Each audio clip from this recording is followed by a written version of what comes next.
Hello friends, আসসালামু আলাইকুম। Welcome to my YouTube channel Munni kitchen. আজকে তৈরি করব healthy and tasty soybean paratha. Soybean paratha তৈরি করার জন্য একটা কড়াইয়ে জল দিয়ে গ্যাসের ওপর ঢাকনা দিয়ে রেখে দেব। জলটা ফুটে গেছে, এক বাটি সয়াবিন সিদ্ধ হতে দিয়ে দেব। সয়াবিনটা সিদ্ধ হচ্ছে, এবার পরাটার ডোটা তৈরি করে নেব।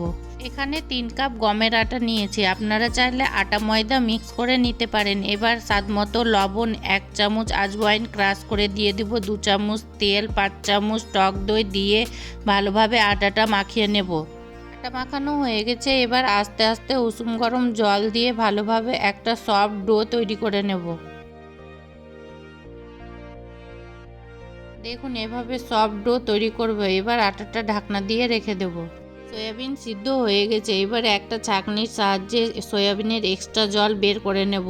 আপনারা চাইলে এখানে হাত দিয়ে মেখে নিতে পারেন, আমি ব্লেন্ডারে বেটে নিয়েছি। দেখুন এইরকমভাবে। এবার একটা কড়ার মধ্যে 1 চামচ সাদা তেল দিয়ে 1 চামচ গোটা জিরে দিয়ে দেব। জিরের ফ্লেভারটা বের হলে 3টে কাঁচা লঙ্কা কুচি দিয়ে দেব, আপনারা নিজের পছন্দ মতো ঝাল দিতে পারেন। এবার 1 চামচ রসুন কুচি দিয়ে দেব। রসুনের ফ্লেভারটা একটু বের হলে 1 চামচ আদা কুচি দিয়ে দেব। আদাটা দেওয়ার পর 30 সেকেন্ড নেড়েচেড়ে একটা বড় সাইজের পেঁয়াজ কুচি দিয়ে স্বাদ মতো লবণ দিয়ে ভালোভাবে নেড়েচেড়ে নেব। এবার 1/4 চামচ হলুদ, 1 চামচ কাশ্মীরি লঙ্কার গুঁড়ো, 1 চামচ ধনে গুঁড়ো দিয়ে ভালোভাবে নেড়েচেড়ে ব্লেন্ড করে রাখা সোয়াবিনগুলো দিয়ে দেব।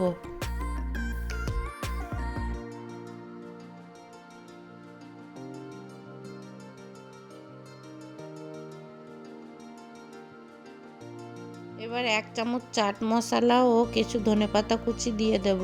সয়াবিনের মধ্যে এক্সট্রা কোনো জল থাকলে তা শোষণ করে নেবে, তার জন্য উপর থেকে 1 চামচ বেসন ছড়িয়ে দেব। বেসন দেওয়ার পর 5 মিনিট জাল দিয়ে গ্যাস বন্ধ করে দেব। একটা পাত্রে সয়াবিনের পুরটা ঢেলে চারদিকে ছড়িয়ে ঠান্ডা করে নেব।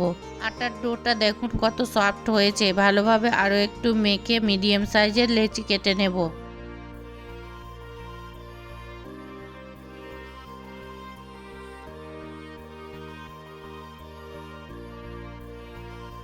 একটা লেচি নিয়ে হাত দিয়ে ভালোভাবে গোল করে হাতের সাহায্যে বাটির মতো করে সয়াবিনের পুরটা বেশি করে ঢুকিয়ে দেব।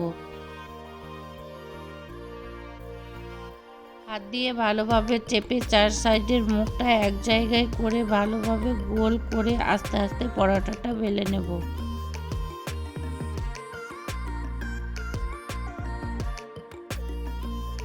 এখানে পরোটাটা হালকা হাতে আস্তে আস্তে করে বেলতে হবে, জোরে চাপলে বেললে ফেটে যাবে।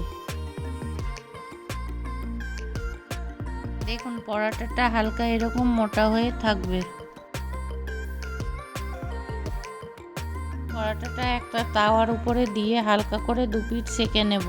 পিঠ হালকা করে সেঁকার সময় কোনো তেল বা বাটার ব্যবহার করা যাবে না। 2 পিঠ হালকা করে সেঁকার পর উপরে হালকা করে তেল দিয়ে ভালোভাবে লাল লাল করে দুবার ভেজে নেব। খুন্তির সাহায্যে চারপাশ চেপে চেপে সেঁকতে হবে, নইলে বিচে লাল ও 4 সাইডে কাঁচা হয়ে থেকে যাবে। এরকম করে দেখুন। আমি পরোটাগুলো তেল দিয়ে ভেজেছি, আপনারা চাইলে বাটার বা ঘি দিয়ে ভাজতে পারেন। দেখুন পরোটাগুলো কত সুন্দর করে ভাজা হয়ে গেছে। পরোটার মধ্যে পুরটা দেখুন, পরোটার 4 সাইডে কত ভালোভাবে আছে। পরোটাটা কত সুন্দর হয়েছে দেখুন, আপনারা একবার হলেও এভাবে তৈরি করে দেখবেন, খেতে দারুণ লাগে। রেসিপিটি ভালো লাগলে আমার চ্যানেলটি সাবস্ক্রাইব করে লাইক কমেন্ট শেয়ার করে দিবেন।